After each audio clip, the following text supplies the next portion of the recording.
Hi everyone, welcome to the latest and greatest episode of Failing Up. Today I'm sitting with John Gillen, the co-founder of True Capital. In this episode, we talk about everything from the current administration's handling of crypto, what that means for the future, as well as religion and emotional intelligence, and also what it takes to forgive when facing any sort of betrayal in your life. John is extremely emotionally intelligent. I always tell him he's a ray of sunshine. And so I hope you learn as much from this conversation as I have. Hi, John. How are you? I was just Claire. Telling you that I really liked your suit. I think it's a great color. Thank you. I was just explaining that I've always had a hard time finding a suit that fits off the rack because I have like a 43-inch chest and a 30-inch waist, and all the suits off the rack. What does that mean? It's the measurements. In simple so terms. Circumference of my chest around the shoulders and then my waist. So when they make suits off the rack for like the general public, most of them are what they call a drop 6. So it's like a difference of 6 inches in circumference from shoulders to waist, and mine is like 12 or 13. So I can't find anything. It's either like fits in the waist. You have too broad of shoulders? I've just mismatched. You're just too muscular. I'm not shaped normal. So I've had a hard time finding suits that fit. And this one I got at Allen David custom made, and it finally fits, and like it's nice. So it's custom made. It's not off the rack. I had to, because anything off the rack, I went and like talked to one of the tailors at Brooks Brothers, and there's like this great Italian guy who'd been doing it for 30 years, and he came out and was like, "There's nothing I can do. We have to start from scratch." And I was like, "All right, well, if he says so." So I got a few that were just tailor made, and they fit comfortably now, which is a great relief. So yeah, I mean, it looks great. Thank you. All right, so diving right into it, you said when we were on the phone the other day, I want to talk about first how you said you decided to take the leap from being at BlackRock for 6 years and then starting your own thing. And you said you kind of exhausted all of your options at the time. You knocked on every door. You sat in on all these meetings. What was like the last straw in which you said, okay, I'm doing my own thing? So I think it wasn't really like a last straw moment. It was more like a progression in that direction. So just for some context, I started at BlackRock in November of 2018. Prior to that, I'd been working in the Web3 crypto space. I worked on a startup that was focused on using field programmable gate arrays to mine for cryptocurrency digital assets. Gatorade? What? No Gatorade. But so the idea was like to use technology that hadn't been used before for mining crypto. And the advantage was that this kind of gate arrays is what it's called. What is that? A field programmable gate array it's called FPGA for short, but it's just like a term for a certain kind of computational hardware that's highly customizable. The advantage of that is most Bitcoin miners use what they call application-specific integrated circuits, or ASICs. Those can't be changed. So like you have to throw them out if you want to change what you're mining. And so like that was like a huge risk of operational costs. So that was how I kind of got into the space in 2016 up until 2018. When the Bitcoin bubble burst, our funding pulled out and I had to get a real job. So I went to work at BlackRock with the idea of trying to, take my background and experience and go into TradFi, Wall Street, but then also look for ways to learn about digital assets and kind of stay in touch with that while I was there. So I did a lot of that. I worked with the digital assets team on a few projects that we did internally. I helped out with the integration that we did with Coinbase. And then I represented BlackRock at several crypto and digital asset conferences, which was great because I got to learn a lot and meet a lot of really interesting people. But then it kind of became apparent that they were either going to hire somebody who had like 30 years experience or somebody who was just out of college. But for somebody at my range, like, a vice president with some experience, there wasn't a lot of opportunities right then available. So I started to look externally as far as like what might make sense for a transition. And so that led me to a lot of different conversations, exploring different things. I got some offers from companies that it wasn't that attractive. Celsius tried to hire me once and I turned that down. Yeah, thankfully I did not go work at Celsius. And tell everyone what happened to Celsius. Celsius was... Spark notes. Yeah, right, exactly. So Celsius was a digital asset lending platform that was allowing users to deposit their assets, rehypothecate them, lend them out on the market, and then distributing those yield rewards to their users.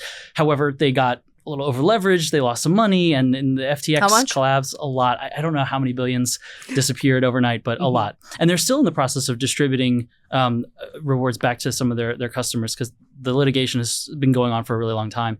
But so thankfully, I dodged that.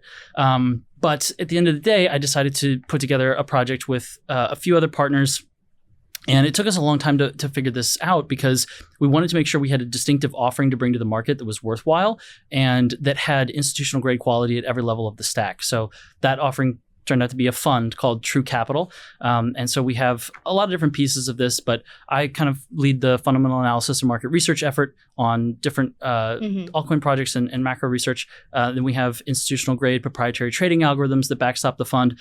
And in general, the idea is to try to partner with a lot of capital that's like negligently underallocated to crypto and digital assets, particularly Bitcoin, and be a partner with them to go on that journey. Because the thing about this asset class is complicated. There are many things, but there's an economic learning curve, technological learning curve, financial learning curve. There's a lot involved in understanding this asset. So we're trying to be a partner and offer a lot of resources and institutional grade quality support to capital that wants to get exposed. And so that's kind of how that kind of came together and what that journey was like. But it wasn't like a specific like straw that broke the camel's back. It was like, I knew I wanted to go in this direction. I kept looking for a way to get there. And finally, I just had to build my own door to walk through because I couldn't find one that was opening. So I'm curious to know what you think about the current administration, Sure. Given especially, I think they have done a lot of things that are good for crypto. Like you have David Sachs, at the front of the boat steering the ship. Good or bad, I don't know.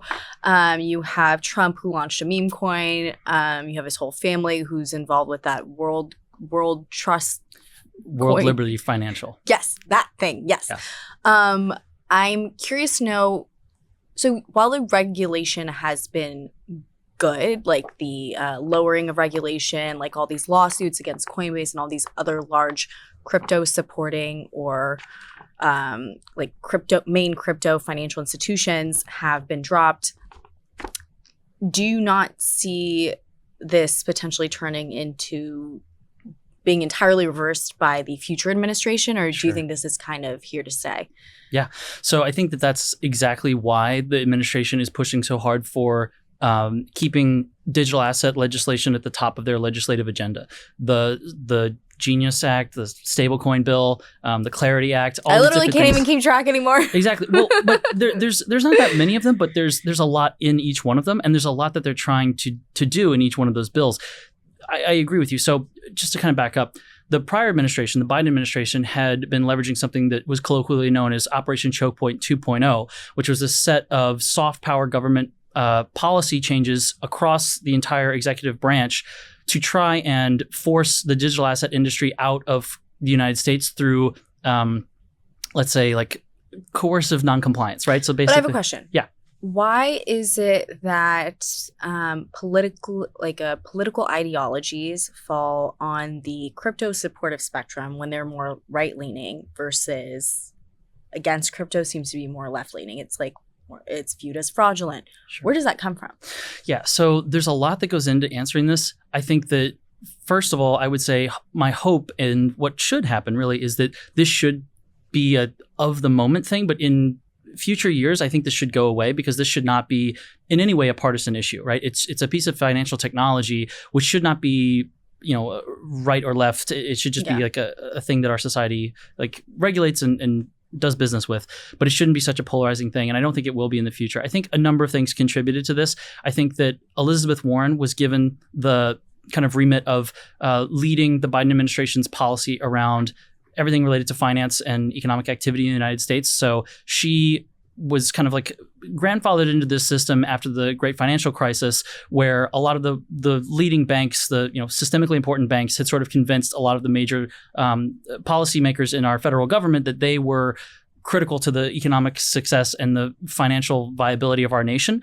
And so they kind of had her ear, and she was the one making the policy. Gary Gensler had a lot of meetings with Sam Bankman-Fried, and I think he had a relationship with Maxine Waters as well. So when FTX collapsed, and it wasn't just FTX, it was Three Arrows Capital, Voyager Digital, BlockFi, Celsius. There was a lot of these digital asset focused businesses that collapsed. I think a lot of the leadership of the Democratic Party felt very betrayed and, understandably so, by a lot of the digital asset space. So there was some backlash from that, and that turned into a very polarizing political reality where the left kind of was like, hey, this is all a scam and should be, pushed out of existence and off of United States shores and out of our markets. And the right kind of was like, well, there's not really a reason for that. There's some baby in the bathwater here, and we should try to make some kind of accommodations for this in our country because it kind of makes us non-participatory in the next century of finance if we don't have this in the United States. So that's kind of where that's come from. I do hope that this is a transitory political skirmish that's going on and not a long-lasting one, because it really isn't good for the country if we're fighting over this. I would like to see, and I think most people would, common sense regulation put into place so that we can conduct business and then continue to figure this out and adjust policy as we go forward. And what is still, to this day, the biggest misconception that TradFi or people who don't understand crypto have about crypto? Because we still hear the words, it's a scam. Like, we still hear that. Yeah, I think, I really don't know how to answer that exactly, because I think that there's a lot of different, you're going to get a diverse set of answers to that. I think there's a lot of people who just don't understand a digital asset and maybe never will. But I think so if someone's watching this who doesn't understand digital assets, give me a use case outside of sending and receiving money. Okay, there's a lot of them. So remittances is just one of those things. I think, so first of all, to understand some of these where the value comes from and like how to think about this, I think a really good starting point for people is an article written by Mark Andreessen of Andreessen Horowitz called Why Bitcoin Matters. And I think that kind of helps understand why the information technology revolution that's been playing out for the last 50 years or so, why this is like the next natural step and why it helps resolve a lot of the unresolved issues from Web 2. So I think that's a good place to like come into this as like, why does this matter? Why do I need to understand this? And what is it doing in the marketplace?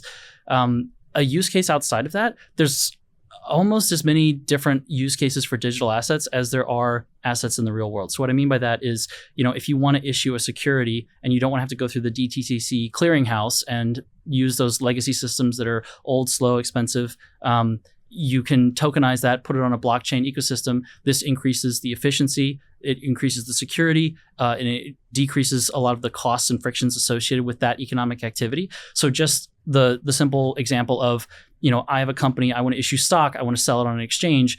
There's a lot of different stakeholders in that process. Doing that on tokenized rails as opposed to a lot of these legacy systems is a use case for digital assets that creates value for a lot of different shareholders, and enables and unfetters a lot of economic activity. So that's just like one example, but there are almost as many as you can think of like real world activities and businesses. You can tokenize most of that and put that into some version of a tokenized asset on the blockchain. And where do you imagine the world's view on crypto will be in 10 years?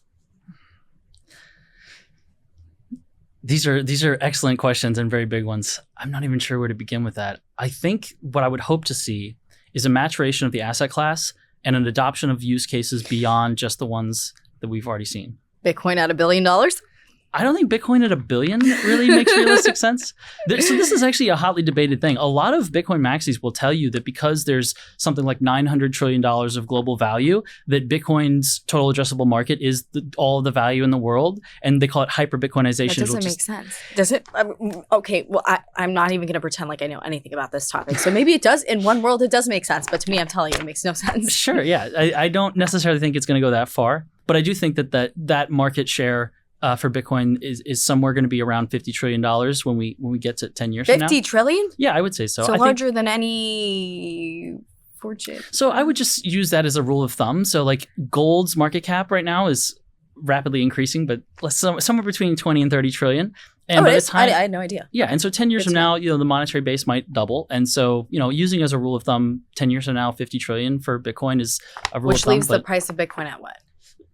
You'd have to back that out, and I'm not going to do public math right now. But I think that there's a difference between bear, base, and bull cases on all of these things. And a lot of companies, people who are digitally asset native like ARK or like McKinsey or Bain, a lot of people are trying to do this kind of forecasting of like what is the upper and lower bounds of a realistic forecast for the maturation of this asset class and the valuation of it.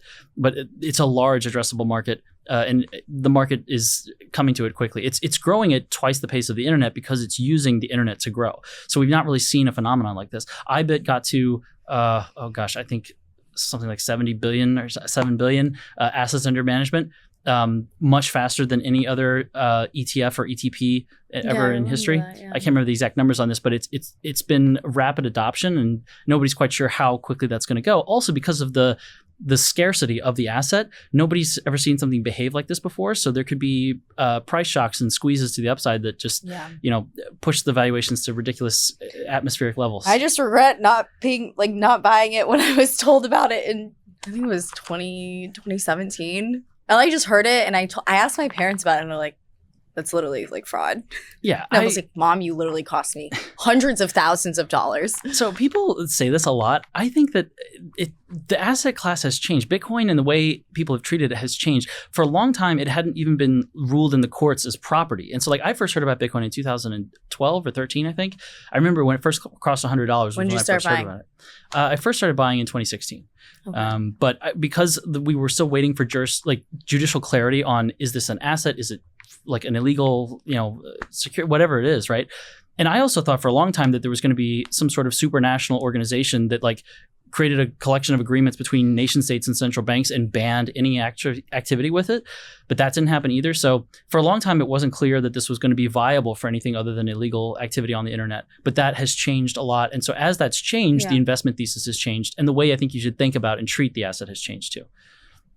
That's a good point. Yeah. But back when it was trading for 50 cents, you would kind of be a criminal to be buying it because that's the only thing anybody was using it for then, So. Yeah. And there's someone who got a pizza with 5 Bitcoins and I guess the person sold it. But I mean, so many stories like that. That's crazy. Yeah. Okay. Moving on from crypto, I think you have a lot of interesting perceptions on philosophy, consciousness, and also faith. So you said over the phone that time is an illusion and it's not real. What do you mean by that? So I would say that time is real, but it is a cognitive perceptual bias. So relative is, I'm going to get this wrong, but the theory of relative simultaneity is kind of what I was referring to here. So there's something called the Andromeda paradox, right? So if you take a point in the galaxy that's sufficiently far enough away, like the Andromeda galaxy, and use that as a reference point, and you're sitting there and I'm sitting here, and I come running across the studio and both of us look up at the same time at the Andromeda galaxy, we will see what they call different events. So even though we are concurrent in time and place in our reality here on this Earth, because of that additional velocity, we will see different events from the Andromeda galaxy here when we both look up at the same time. So that's one, it's they call it a paradox because our cognitive perception of the universe and our experience of reality tells us that shouldn't be the case. It tells us that locality and unitary locality should exist. In other words, there is such a thing as time and space. You're speaking another language to me. Exactly. Well, we've changed languages here. We're going into quantum and theoretical physics, but basically what I'm saying is that a lot of the most current research on physics has kind of disproven the idea, Einstein's hypothesis that space and time are connected, right? And so time, as we think about it, is really a bias of perception. It's kind of like if it's difficult to do without a visual aid here, but there are a lot of visual illusions and tricks of things that look like they're spinning, but they're really stationary, or you can draw things in 2 dimensions that look like a cube from a certain way, but if you look at it a different way, it's a different kind of cube. That's kind of what time is. It's really just how our brains filter out a lot of information and then create a perceived reality, but is not actually reality. And this is something we have to do in order to survive and adapt and live. But yeah. Okay, so if time is a perceived reality, how has that affected, knowing this information now, how has that affected the way that you live?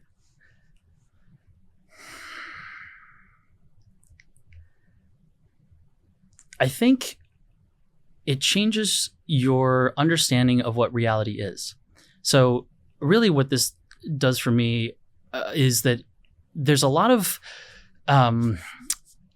thought and a lot of teaching, a lot of ideas that come from the assumption that consciousness, the soul, the spirit, arises from the material world, from matter, from the brain, right? So the atoms and the inanimate object, the physical matter of my body does something that we're not totally sure on, from which consciousness arises. However, what quantum physics and the look on your face is I'm totally losing you on this. No, I'm listening. What a lot of the modern research hypothesizes is that the foundations of a lot of the teachings of Buddhism and Judeo-Christianity and other things is actually what's true, which is that matter in the material world arises from consciousness, not the other way around, which means that, and the CIA said something about this in the 1980s, they said that according to their research and what they'd been doing, they believe that reality as we experience it is an energy projection. So it is not real in the sense of real. It is just something that we experience arising out of consciousness. There's nothing that physics can tell us about why things don't just suddenly slip into non-existence. What holds the universe out of non-existence, is what we would call God, the eternal spirit of love that men have called God, that is within, without, and throughout all things. So what this does is it uses modern physics as a way to validate a lot of spiritual traditions that have not maybe had the best friend in science up until this point, but it does tend to comply with that hypothesis. Like the Christian story, the Judeo-Christian story of creation says that in the beginning God said, "Let there be light," but that presupposes a priori knowledge of some kind of consciousness that could have the ideas of language and notions of light to speak that out into existence. So that's kind of how it changes my understanding of who and what I am. And it means that who and what I fundamentally am and what is reality and what is truth is a little bit different, right? It means that I do believe in a God. It means that I believe in a lot of the teachings of Christianity. And you also talk about Buddhism and a couple other religions. How do you view those like intertwined with the person that you are? So I think that... What teachings do you apply from these religions? These are very good but very big questions. And Good. I don't, yeah, no, that's the way it is. So I don't want to try to like reduce all these other world religions to one simple thing, but the development of Judeo-Christianity was influenced a lot by Zoroastrianism and, Neoplatonic Greek thought. Like all these things are sharing ideas and growing along with and through one another. And so I think that there's a lot more harmony between a lot of the teachings of a lot of the Eastern religions and the West than people realize. And there was a guy named Meister Eckhart, who was a German Christian philosopher, but he had this idea of like the one within all people, and like there's this universal spark of consciousness derived from God's consciousness that is within all people and all things. And I think that there's a basis there in those ideas and those truths to link arms with all of the different traditions of faith or just philosophy or whatever system people use to live their lives and to try to live a good life and be a good person. There is a universal commonality between all of them, and I think that we tend to highlight the differences as opposed to celebrate a lot of the similarities and the shared real estate of the history there. So I can keep going on that topic, but I think it's just like there's a lot to learn from traditions and all kinds of different faiths. And so I try to look for the things that I can learn from every tradition and every religion. So, but what are the things from each of these that you...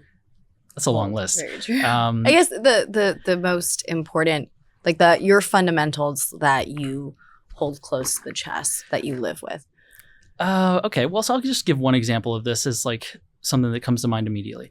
The Book of Job is one of the oldest and most important pieces of Western literature.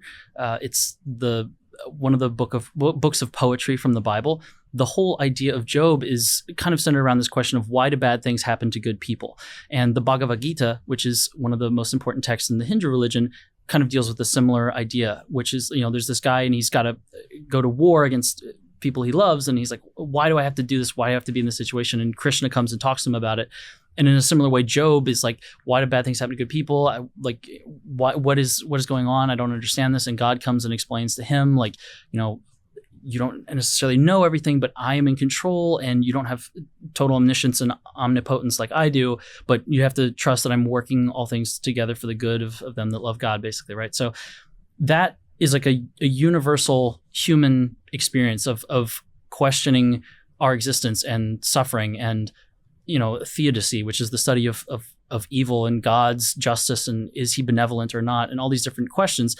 So that searching, that human longing for understanding our place in the universe, making sense of our experience, relating to one another, and just understanding how all of that fits together and what does it mean to be a good person? How do we respond to these pressures? What do we do about the problem of evil? Does God care about us? All these different things, right?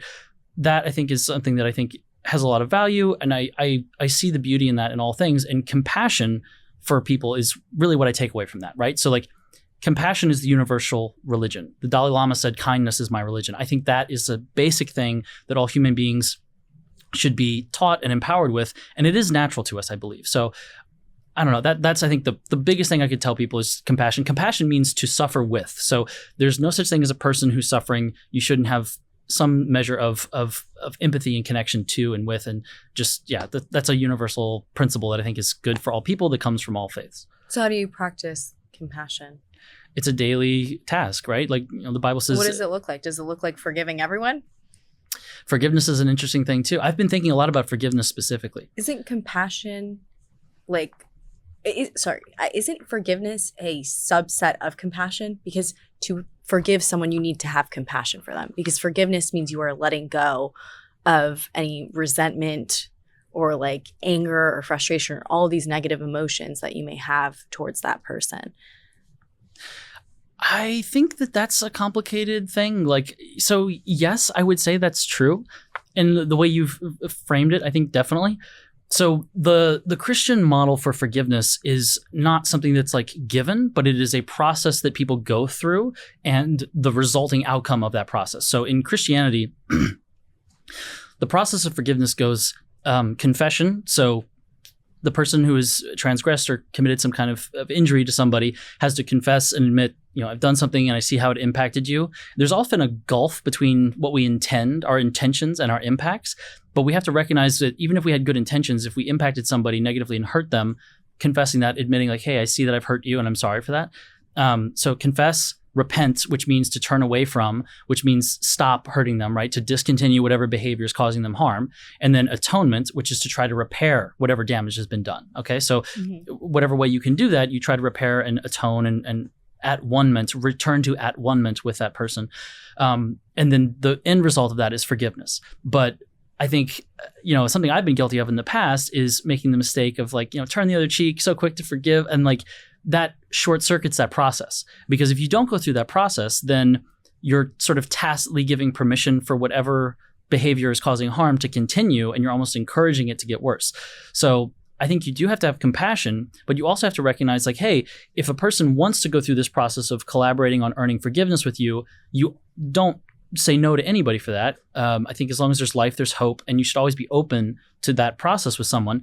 However, if somebody does not repent, does not confess, and does not want to go through that process, there's a reason Satan's not sitting in heaven with God. You know what I'm saying? So like, I think that there's a little bit of some nuance to these things.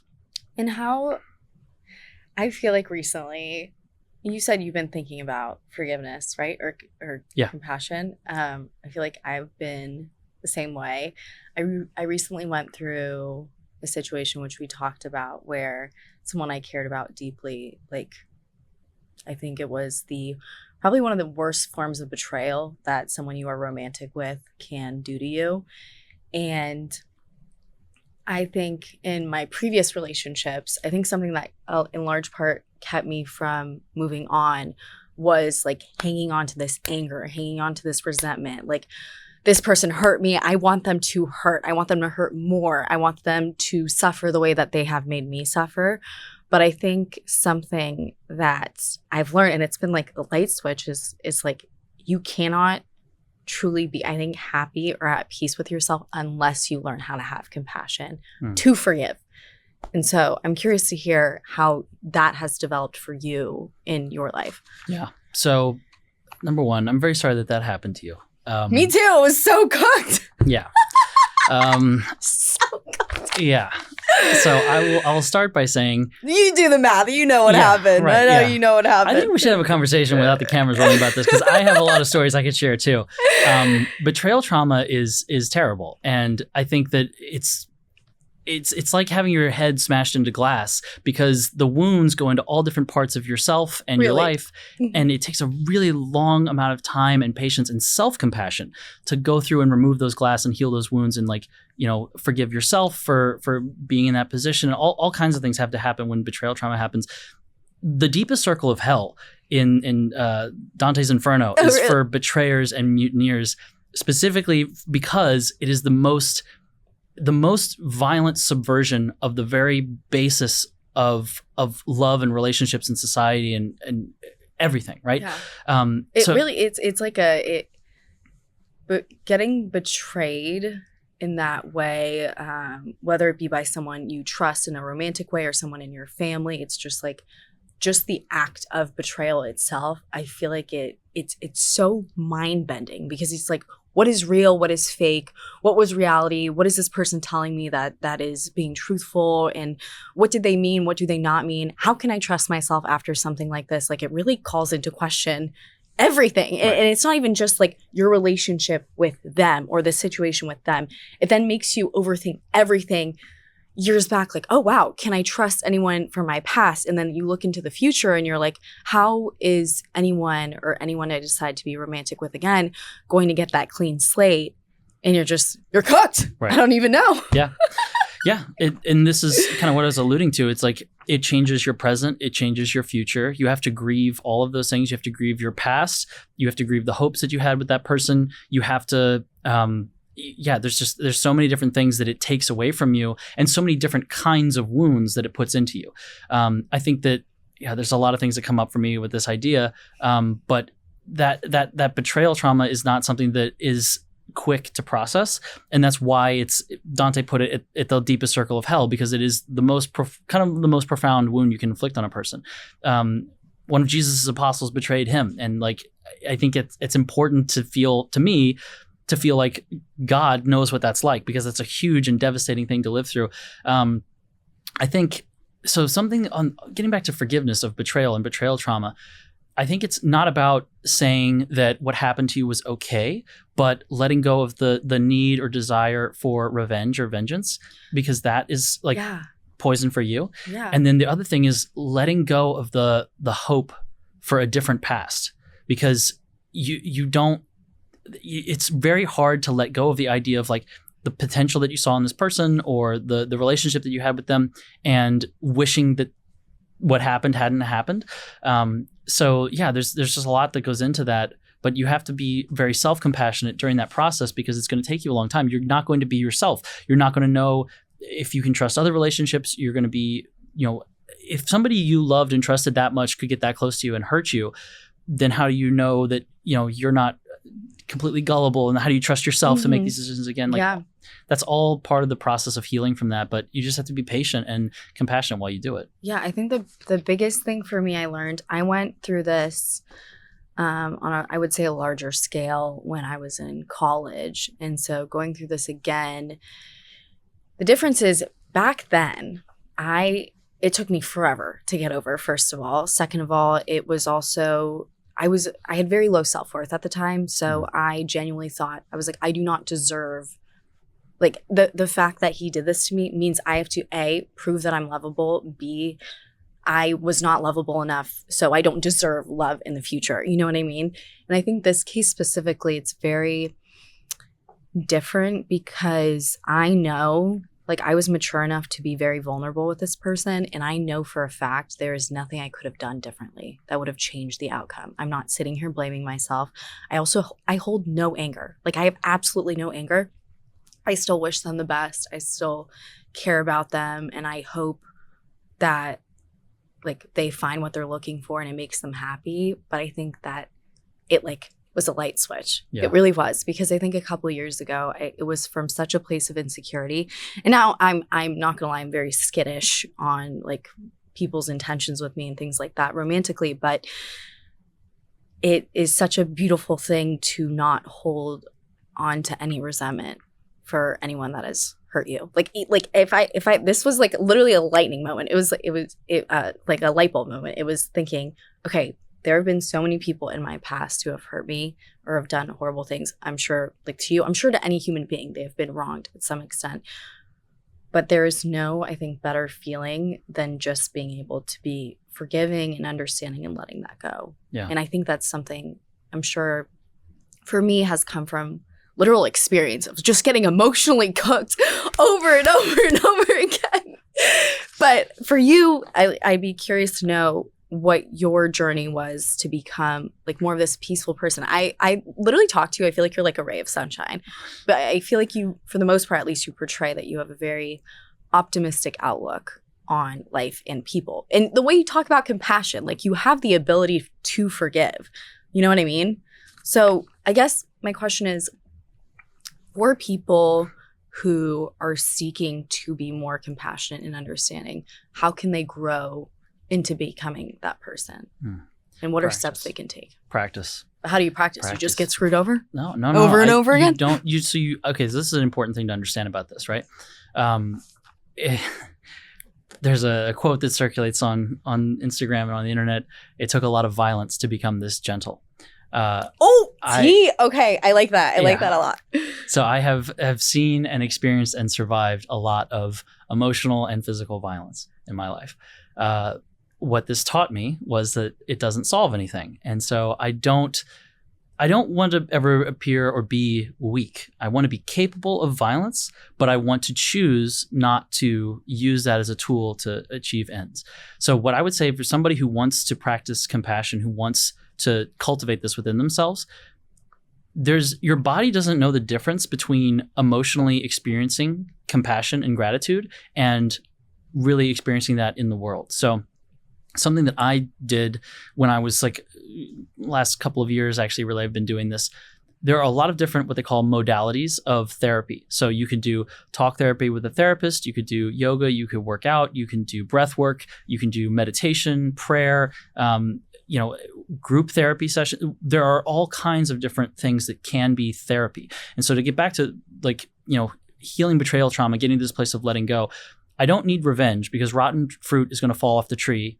And so that person who did that to you or did that to me, the consequences of their actions will be the revenge, right? They're going to go down a path and make decisions, and whatever path they're on is going to lead them to a place, and that place is going to be the punishment for how they've treated people, right?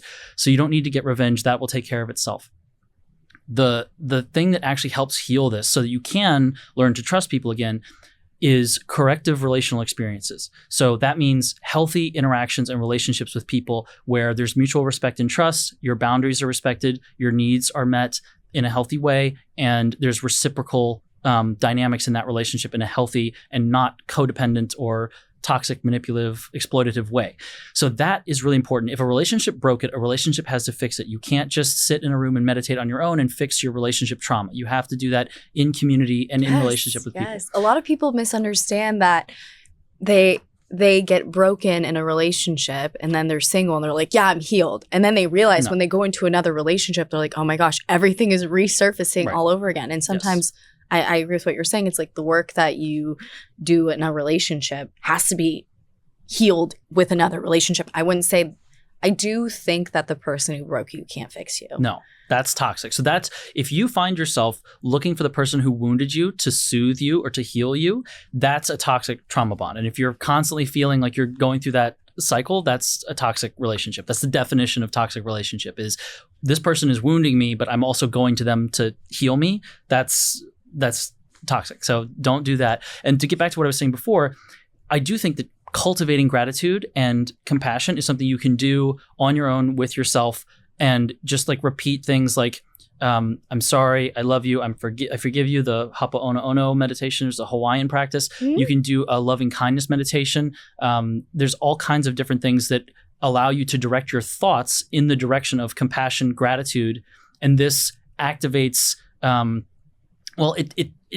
it changes your mind. It changes your spirit. It cultivates calmness. It cultivates peace. It cultivates compassion. So you can do those practices on your own, right? And come, like you're saying, it's flattering you to say that. I do try to cultivate those practices on a daily basis in order to get to a place where I'm healthy and at peace with myself. The purpose of that is that if I do end up in a relationship with someone, I want to be able to know, okay, is this person improving on peace, or are they causing disruption and conflict? And you know what I'm saying? So like you can help evaluate new potential relationship partners if you are at peace and well with yourself. This leads into my next question though. So I think in today's dating society, it's very interesting. I think it is good that everyone has standards, okay? Don't get me wrong. But I think one of my friends who called me out on this because I was like, oh, I have a list of what I need to be looking for. And he's like, Claire, throw out the list. People are going to be human beings. And yes, everything above like your values is okay, is like fair game for them having differences. Oh, they like to go into the woods. You like to go into the ocean, things like that. Like, I feel like people a lot of these days, which I've been fully guilty of, is fault finding, you know, is like, oh, this person does this thing. Oh, this person should be doing this. I have these standards for these people because Instagram told me so. And how do you balance not to say everyone should be lowering their standards. I think especially women these days used to accept bare bones nothing. You know what I mean? So it's good that they've raised their standards, and same with men. Like, everyone should have high standards. But how do you balance the overcorrection, like being hypercritical of someone versus like just letting them be, and then also making sure you're not a doormat at the end of the day? This is an excellent question. I think something that everybody who's dating struggles with. I think that it's something you want to think through for yourself, and then you need to figure out sort of what are some things that are core necessities that you can't compromise on, right? Like, for me, one of those is addiction. If somebody has an active struggle with addiction, I don't believe that they're capable of forming a partnership. And why is that? Because they're in a partnership with their addiction. If someone has an addiction to a substance, that is their priority and always will be. And so there will never be room in their life for a healthy relationship with someone else. An unhealthy relationship, yes, but not a healthy relationship, right? And so, but there's constantly opportunities for, let's say, relational experiences that are out of integrity with what somebody knows they want and need and what's best for them. And those are on offer kind of to everybody of both genders in different ways and at different times and circumstances. So you kind of have to just, go through this process of evaluating for yourself. What are some non-negotiables or like basic things that I require? And then have an open mind and give people a chance and maybe go on a second date and, you know what I mean? Like, see them in different circumstances. Give it a chance, I think. But there's a lot of things about a partner for everybody, and it's going to be different, that are necessary but not sufficient for a healthy functioning relationship. So like, being attracted to that person, right, is something that's necessary, but it's not sufficient by any means to form a healthy relationship with someone. So you kind of have to do some internal searching on that, discriminate about these things. What are my values? What are my goals? What are some things that are non-negotiables? And then beyond that, just kind of have an open mind to experience and what's out there. But then the big thing, I think, is trying to maintain integrity with yourself and coming from a place of self-respect and like turning and looking at yourself from an external point of view. Like, hey, is this something that if I saw somebody else doing or accepting, would I feel like that person is having their best interests in mind, or should I get myself out of this situation because this is not good for me, or out of integrity with what I think is best or what's healthy for me or for whoever I'm interacting with? But there's no like clear answer to this for anybody. It's one of those things where you have to look for balance, and you have to decide for yourself where those non-negotiables are and what you're able to be more open-minded about. Yeah, because everyone has, I think, their particular preferences, but I think it shouldn't go like, if you are chasing perfection, you'll never find it. Everyone has flaws. Everyone's a human being at the end of the day. Now, there are certain flaws that are, in my opinion, anger issues, physical abuse, emotional abuse, manipulation, all those beautiful, fun things that people go through. Like, I think those are obviously non-negotiables, but I think we sometimes in today's society, I feel like people are looking for just perfection. And I think sometimes like we need to take a step back. And I forgot what this, someone said to me, it was like, everyone's going to have shit and everyone's going to hurt you in a small way, in a big way. You just have to decide whose shit you're going to put up with, and who you're okay with being hurt by. So I think I would frame that a little bit differently, which is to say that it's not a requirement that everybody be perfect. Yes. Right? But it is a requirement that a person recognizes that they have things that they're working on that maybe aren't the best, they're like a finished product, and be willing to take ownership of those and to collaborate on. Because if somebody's not willing to take accountability and to commit to trying to get better, to commit to working on themselves, work on the relationship with you, that I think is the key differentiator. And both of you have to be willing to do that. If one person is trying to do the work and the other person's not, then that's not going to work either. Yeah, so and the emotional burden will fall entirely on one person, right. and it is exhausting. And they will be crushed. And it will not be a relationship. Right? They will exactly. not. Or it'll be like being in a relationship on your own. But like dealing with it's not a relationship. It's abuse. It's abuse. By it's abuse. definition. It's abuse. Because if somebody is constantly doing something that's harmful to you and not willing to change or work on it or respect your boundaries or whatever, then you're just being abused, right? It's not a relationship if they're not recognizing how their behavior is impacting you. So going back to the topic of emotional intelligence, I'm not done. We're cooking. Where do you think emotional intelligence actually comes from? I think some of it's nature, some of it's nurture. It's different for everybody, but people develop those skill sets, I think, as a necessary aspect of life and functioning in society. But they do them for different reasons and in different ways. And some people have more of a natural aptitude than others. But yeah, I don't know. It's different for everyone. And how can we reach emotional intelligence? What does emotional intelligence look like? Again, I don't know if I've ever tried to put a definition to it. I think it's compassion. Well, compassion's part of it, but I think there's a lot that goes into that, right? And Mm-hmm. I think just wanting to be emotionally intelligent, caring about how other people feel, how you feel, reflecting on these things, communicating about them, and just cultivating different skills, tools, practices to become more in touch with how you're feeling, being able to be transparent about that with other people, and inviting them to share how they're feeling. Like, hey, how are you feeling? How did you experience that? I think a good practice is with your friends. Yeah, ideally, that's where you should learn emotional skills and regulation. Yeah. Yeah, because I'm thinking sometimes I think like I love my friends so much, and I think they've taught me honestly, my friends have taught me how I want to be treated in a relationship. The way they show up for me, the way that they make me feel. One of my friends, Val, I was sad the other day given the situation, and I came over and she made me dinner, and then she was like, "Oh, does your work pay for lunch?" And I said, "No." She goes, "Okay, I'm making you lunch." And it was just such like a cute thing, and I just literally started crying. I was like, that was just so sweet.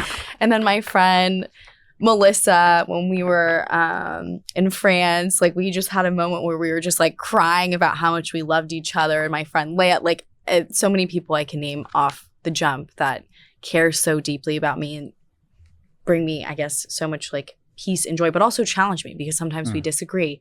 But I think a true friendship is when you can disagree but still like love each other at the end of the day. Yeah. So I think the way they treat me is how I view, like Leah, my friend Leah always says to me, she's like, "You need a guy that's going to treat me how I treat you." I was like, that's so true. Yeah. Honestly. Yeah, I think we learn what we should expect from families and from friends. But just like you're saying, I think relationship to me is the ability and willingness to have conflict and then repair the conflict. Like that's where you actually cultivate a real relationship. You have 10,000 fights with a person and then that's your person. You know what I mean? Like if you come through that and you're able to resolve all that and repair and maintain that relationship, that's a relationship. I think the first place we learn this is not just from friends, but from family. Yeah. And unfortunately, a lot of people when they're very young learn to tolerate or expect behaviors from people that love them that are not healthy, and later on in adulthood. So as children, we adapt to those circumstances to survive and get our needs met. But then later on as adults, we pick up these coping mechanisms and survival mechanisms that are actually counterproductive to healthy relationships. What were some of the situations that you were in, and what were the coping mechanisms that you developed? So I think everybody's answer to this is going to be completely different. And the other thing I'll say about this is like childhood trauma and coping mechanisms, survival mechanisms that we learn in childhood can be completely different for everybody. So two people can experience the exact same thing and have a completely different reaction to it or experience of it. It could be traumatizing for one person and not for another. My brother likes to say, two men look at a painting, one cries, the other one asks, what time is lunch, right? So like everybody has a different experience. Yeah. I love that. And so Gabor Mate, he has a book called The Myth of Normal, and he says traumas that we develop in childhood usually come from either something that happened that shouldn't have or something that didn't happen that should have. So either a healthy attention or behavior that we needed but didn't get, or something that was really not okay that happened to us that we didn't have any way to protect ourselves from. So in my case, I think personally, there was a lot of like verbal, physical, emotional violence and just tumultuousness in my home. This made it very difficult for me to source some basic things like attention, attachment, attunement, affection. And so in that circumstance, the skill set that I developed was over-indexing on how other people are feeling. Because if other people got upset, there would be this explosion of violence and anger, and I wouldn't be able to have a healthy, stable, secure environment. So that led me to leaning more towards being what they say, like over empathetic or codependent, or like, I'm not okay if you're not okay, always trying to fix or regulate the other person, justifying their behavior. Been there. Right.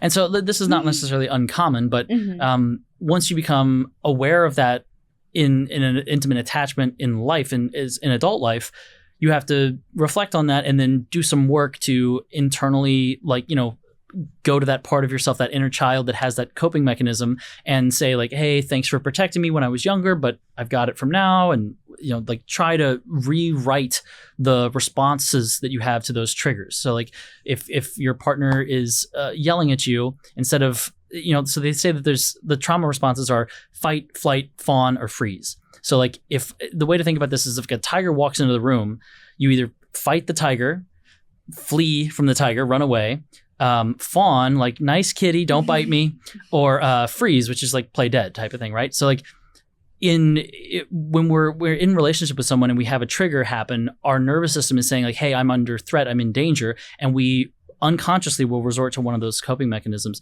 So the only real way to figure out what that is to be in an intimate attachment relationship, feel yourself be triggered, and this kind of like unconscious programming take over control.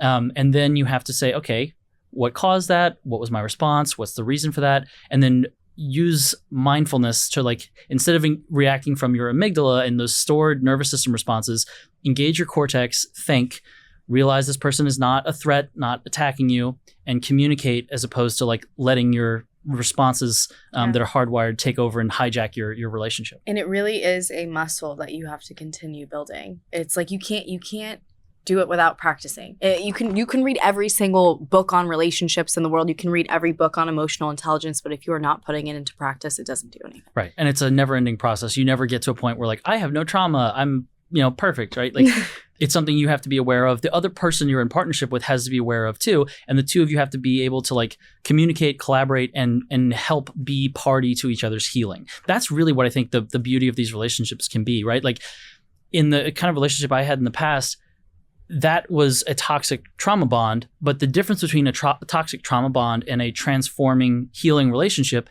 is both parties being able to recognize what's happening and say, like, let's collaborate on healing the generational trauma that we're both reenacting here, unwind this, choose a healthier way, and collaborate on a different path. That kind of relationship work, I think, is what everybody's looking for a partner to do, whether they're conscious of it or not, ideally. So I think, it's us versus the problem, not me versus you. Exactly. That mindset goes a long way. But as soon as it starts to become like, as soon as the Gottmans say that the four horsemen of relationships are defending, justifying, accusing, or condescending. So like anytime you find your partner doing one of those things to you, you have to not like ignore it, but like be like, hey, I feel like you're justifying yourself and I'm trying to connect with you. So how can I, come to this conversation in a way that we can collaborate as opposed to debate one another? Because I don't want to get farther apart. I want to get closer together. What are the other four horsemen?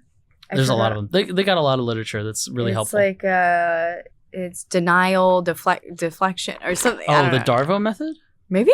Deny, accuse, reverse, victim, and offender? Maybe? Darvo? That's like a common, like, so like if a person is unable to accept accountability because they have an unhealed shame wound, a trauma, they will deploy, that's a common like set of tactics they deploy. They either deny it, they accuse you of what you're saying, or they say like, well, this is what you did to me that made me feel like I had to do that, and that's why I cheated on you type of thing. Yes. Yeah. So that's not healthy either. Okay, my last question is, what patterns were the hardest for you to break in your personal life? that you have successfully broken? And how? I'm going to have to digest this for a second. So I don't know that I've broken them, which is the thing. Like, I have to be honest about that. That's right? okay. Well, so what are we working towards? Well, so that's the thing, right? Like, I think it's a deception of therapy or like personal work to think that you've fixed yourself, right? Yes. Like, what's the quote? It's like someone, the worst person on the planet Earth that you know is sitting in a chair being told that his feelings are valid and his actions are justified. Right. Somewhere there's a therapist telling a narcissist, it's okay to be selfish sometimes, you know? Yeah. So like, look, I don't think anybody's ever fixed or perfect or patterns are broken. I think the reason I was able to finally step away from my last relationship, which I view as a victory, right, is that I recognize that, hey, this is toxic. This is a trauma bond. It's not love. I had to reappraise. Look, you know, I think one thing that happened for me was at the end of the relationship, there was a moment that happened where the betrayal was so profound that it kind of was, I couldn't take it any other way than like outright, this person hurt me, betrayed me, and did it intentionally, right? Mm-hmm. There's a psychologist who I read some of her work. She said that what happens in those moments, or what can happen, is that along the way in the relationship, there have been a lot of little betrayals or micro wounds that have been happening, or like death by 1,000 paper cuts. Right. Your boundaries have been broken. Your needs haven't been met, and it's been habitual. And you have unconsciously or consciously justified the person's behavior. You've created some kind of narrative, put it around that event, and shelved it in the back of your mind. Well, what happens is like eventually you get one that's so devastating and so cruel and bad that the shelf breaks and all of those traumatic experiences come tumbling out, and you suddenly reappraise all at once the entire history of the relationship, and you see like, oh, this has never been love at all. This has just been abuse and exploitation and manipulation. So that moment was a moment for me where I was like, okay, this is not what I thought it was. And like that, so you either have like a rock bottom in some case, or like a cliff top. You get such a euphoric top that you're like, okay, this is all there is. Like that's generally what drives people to change. But people don't change because they want to, or because they went to therapy once. People generally will change their patterns and behaviors once they have some sort of catastrophic failure, a relationship that blows up terribly, or, you know, some major life crisis that came about because the way that they were operating failed them in some major way. That is usually the moment where people are really willing to look inward and reflect and say, okay, all these things that were done to me by other people were maybe bad and unjustified and abusive, but what was I doing, or what was I ignoring, or how was I tolerating this, encouraging it, giving permission to this happen, to have this happen to me? How did I put myself in that circumstance? And then be honest with yourself about wanting to get out of that situation. But I think it's important to understand too, it takes most people who leave a toxic relationship up to 6 tries to get out of it. And so it's okay if it takes you a few times of in and out, back and forth. And then a lot of people live every day with behaviors that they feel compulsively driven to do that they can't stop but want to, and they know they're destroying them, like smoking or whatever. Like they can feel it killing them, but they can't stop, or, you know, binge eating, whatever. Like, so it's something you have to have compassion with yourself about. The thing that really leads to change is, they've shown this in studies too, self-compassion. This goes back to compassion.